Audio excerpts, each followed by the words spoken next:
Imagine ser expulsa de casa, ainda adolescente, por simplesmente ser quem você é. Sem dinheiro, sem apoio, sem lugar para voltar. Anos depois, essa mesma pessoa conseguiu entrar para a Câmara de Deputados do Brasil. Essa é apenas uma parte da história de Erika Hilton, a primeira mulher trans a ser eleita deputada federal no Brasil. Mas existe uma pergunta que fica, que a trajetória dela nos faz refletir. Afinal, o que é ser homem e o que é ser mulher?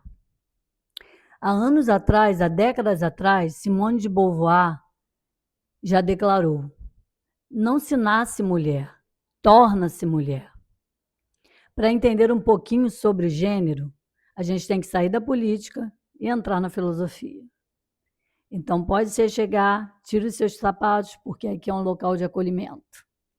Vamos refletir sobre isso.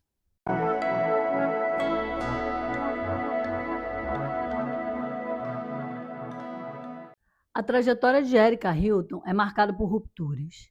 Ainda na adolescência, quando começou a expor a sua feminilidade, foi rejeitada e sofreu vulnerabilidade.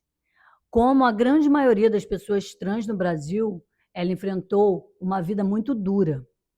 Mas ela conseguiu entrar para a política e foi eleita para a Câmara dos Deputados Federais no Brasil.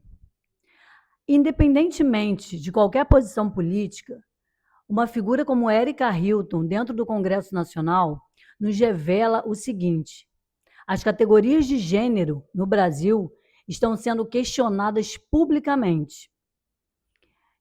E isso acontece por quê? Há décadas, a filosofia já vem questionando as categorias de gênero. E é sobre isso que a gente vai falar um pouquinho hoje. Bom, desde sempre, a sociedade trata o gênero de uma maneira muito simples. Você nasceu com um determinado corpo, você tem um determinado papel previsto para você.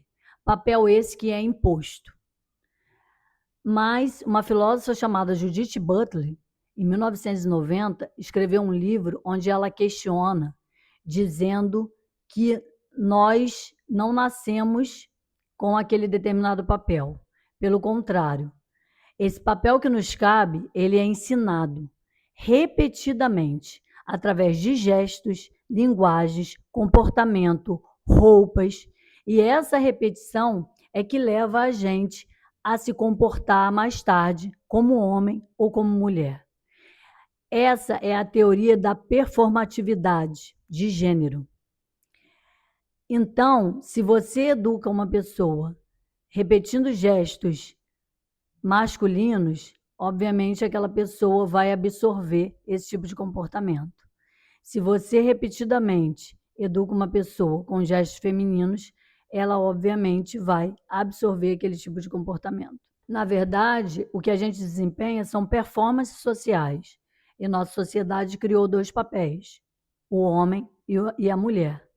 E esses papéis, eles são ensinados culturalmente, são construídos socialmente, através de repetições. Meninos aprendem que não podem chorar, meninas aprendem que precisam ser delicadas, e essas repetições são colocadas diariamente. Mas a filósofa Judith Butler questiona: e se essa coisa que a gente acha que é natural for, na verdade, resultado dessas tantas repetições? Quem teria criado o que é masculino e o que é feminino? Na verdade, será que isso é uma essência ou a gente aprende a ser assim? Aprende a desempenhar esses papéis. Ainda no século XIX, muito antes da Judith Butler, Nietzsche já fazia questionamentos perigosos. Ele dizia que a gente nunca deve aceitar uma ideia pronta, uma ideia que a gente tem escutado sem questionar. No livro A Genealogia da Moral, ele diz que ao invés de a gente concordar com uma ideia, a gente deveria perguntar: de onde veio essa ideia? Quem a criou? A que interesse isso serve? Se aplicarmos essa ideia de Nietzsche ao gênero, nós vamos perguntar: quem criou o gênero? De onde veio esses papéis de masculino e feminino? Da biologia? Da construção social? Ou das relações de poder? Existe uma outra teoria de Nietzsche que dialoga muito bem com isso, que é a ideia de que nós temos que co-criar a nós mesmos. Nós criamos a nossa personalidade. Nós precisamos nos libertar de tudo aquilo que foi nos ensinado, questionar e co-criar a nossa própria essência. Em Assim Falava Zaratustra, ele diz que o ser humano tem que ser um indivíduo em constante superação, que não precisamos aceitar ideias e valores prontos, que temos que questionar e nos superar, né, para que a gente alcance, quem sabe, o além do homem. Isso levanta uma outra pergunta provocadora. Até que ponto nós somos aquilo que herdamos ou até que ponto nós somos aquilo que inventamos? O debate sobre gênero, atualmente, é um dos debates mais polarizados do mundo. Há quem acredite que o gênero é determinado pela biologia. Há outros que acreditam que isso é uma construção social e que a identidade é muito mais importante.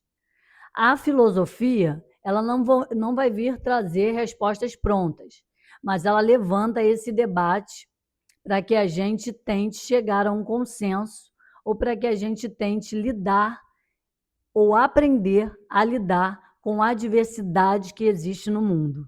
Ela nos obriga a pensar naquilo que sempre foi muito óbvio e que hoje não parece tão óbvio assim.